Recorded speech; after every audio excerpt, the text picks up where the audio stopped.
अब आगे का देखिए, कह रहे रावरो रूप रहो भरी नैनन बहनन के रस सो श्रुत सानो, और गात में देखत गात तुम्हारे यो बात तुम्हारी ये बात बखानो, और ऊदो हा हा हरि सो कहियो तुम हो नहीं यहाँ हो नहीं मानो, और या तनते बिछरे तो कहा मन थे अनते जो बसो तब जानो। क्या चैलेंज किया है गोपियों ने कृष्ण को चुनौती दी है, उद्धव को चुनौती दी है, उद्धव के माध्यम से कृष्ण को चुनौती भेजी है, इस मन से अलग कहीं जाके बसो तो समझे।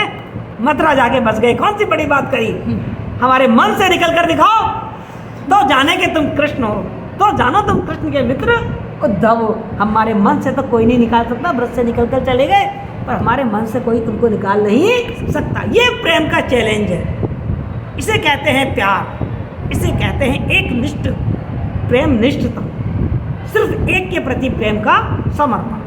हुआ क्या, मैं आपको कुछ थोड़ा सा प्रसंग बता दूं जो हम पहले पढ़ भी चुके हैं। हमने सूरदास में भ्रमर गीत पढ़ा है ना। हमने पढ़ा है कि जब कृष्ण को ये मथुरा में मालूम पड़ा कि गोपिकाएं, राधाएं और घर के जो भी लोग हैं वो सब बहुत दुखी हैं मेरे विरह में, तो उन्होंने अपने मित्र उद्धव को भेजा कि तुम जाओ और निर्गुण ब्रह्म का उपदेश दो।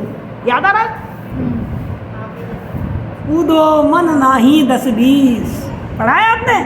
तो उद्धव को भेजा कृष्ण ने कि जाओ उद्धव और तुम जाकर उनको निर्गुण ब्रह्म का उपदेश देना, उनको कहना कि कृष्ण से प्रेम मत करो, ब्रह्म तो निर्गुण है, निराकार है, वो दिखाई नहीं देता, वो तो कण कण में बसा हुआ है।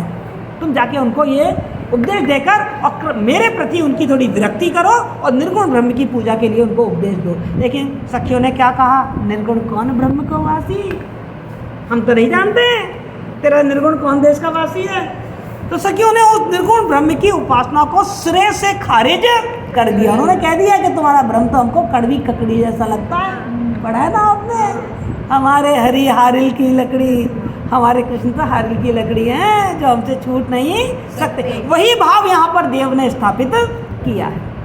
उद्धव आए हैं और गोपियों को समझा रहे। ये हिंदी साहित्य की बड़ी गौरवशाली परंपरा है, भ्रमर गीत की परंपरा। हर कवि ने जिसने कृष्ण की भक्ति की है, जिसने कृष्ण में पद लिखे हैं, उन्होंने भ्रमर गीत पर भी पद जरूर लिखे हैं। तो देव वही प्रसंग उठाकर कह रहे हैं कि रावरो रूप रहो भरी नैन। जब उद्धव सखियों को समझा रहे हैं तो सखी कह रही है उद्धव से, और आप सबको मालूम है कि सखियों ने उद्धव से कोई डायरेक्ट बात नहीं करी है।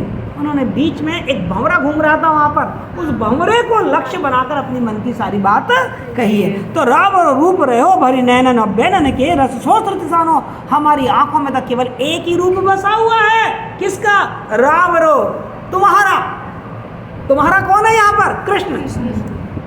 अरे कृष्ण से जाके कहना कि तुम्हारा ही रूप उनकी आंखों में भरा हुआ है। रावरो रूप रहो बहन भरी नैनन, इन आंखों में किसी और का रूप है ही नहीं, ये आंखें किसी और को देखती ही नहीं है। गोपियों की एक निष्ठ प्रेम की भावना देख रहे हैं आप, ये आंखें किसी और का रूप देखती नहीं है। और बैनन के रस सो श्रुतिसानो, और हमारे कानों में उन्हीं की जो आवाज़ है वही गूंजती रहती है।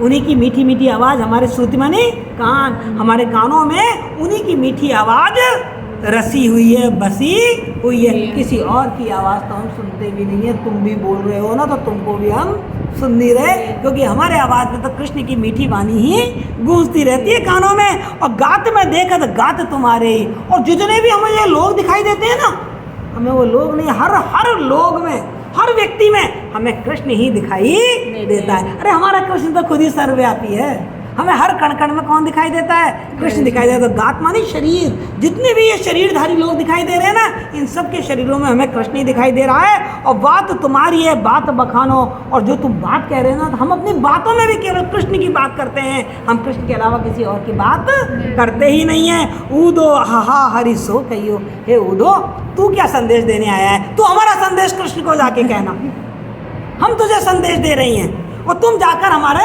कृष्ण को कह देना। क्या कह देना? कि तुम हो ना हिया, यह हो नहीं मानो, तुम यहाँ नहीं हो, ये हमारा मन मानता नहीं है कि तुम अब ब्रज में नहीं हो। अरे गायों में, पशु में, पक्षी में, गोप में, गोपिकाओं में, बातों में, आवाज में, आंखों में, सब जगह यहाँ कृष्ण ही कृष्ण है।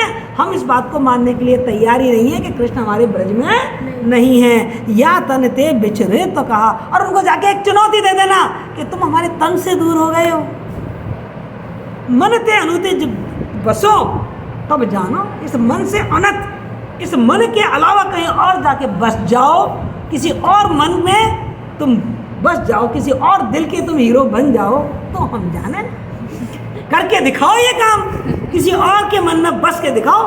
तो यहाँ गोपिकाएं क्या कर रही हैं? अपने आप को कृष्ण की सर्वश्रेष्ठ भक्तिन बता रही हैं कि हम जैसा भक्तिन तो तुझे भी नहीं मिलेगा जो तुझे अपने मन में इस तरीके से बसा ले जैसा हमने बसा लिया है। हमने तो अपने मन में तुमको तिरछा करके बसा लिया।